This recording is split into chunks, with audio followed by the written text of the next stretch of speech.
সন্তানের বিশ্বাসেই মায়ের আনন্দ, এই একটিমাত্র অনুভবেই ধরা পড়ে শ্রী শ্রী রামকৃষ্ণ পরমহংসদেব ও মা কালীর সম্পর্কের গভীরতা। রামকৃষ্ণদেবের কাছে মা কালী কোনো দূরের দেবী মূর্তি ছিলেন না, তিনি ছিলেন জীবন্ত জননী, যার সঙ্গে কথা বলা যায়, যার কাছে কান্না করে জড়িয়ে ধরা যায়, যার কোলে সব ভয় সব ক্লান্তি নিশ্চিন্তে রেখে দেওয়া যায়। সম্পূর্ণ আত্মসমর্পণই ছিল তার সাধনা। তিনি বলতেন, আমি জানি না ভালো মন্দ, ঠিক বেঠিক, মা জানেন, তিনিই করবেন। এই অটল ভরসায় তার শান্তি, এই বিশ্বাসেই তার শক্তি।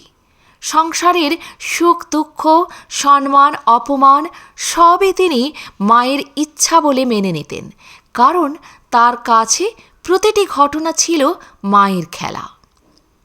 সন্তানের শিশুসুলভ বিশ্বাসে যেমন মায়ের হৃদয় আনন্দে ভরে ওঠে, তেমনি রামকৃষ্ণদেবের নিঃস্বার্থ বিশ্বাসে মা কালী তার অসীম কৃপা ঢেলে দিয়েছিলেন। এই সম্পর্ক শেখায় ঈশ্বরকে জটিল তত্ত্বে নয়, নিখাদ ভালোবাসায় ডাকতে হয়।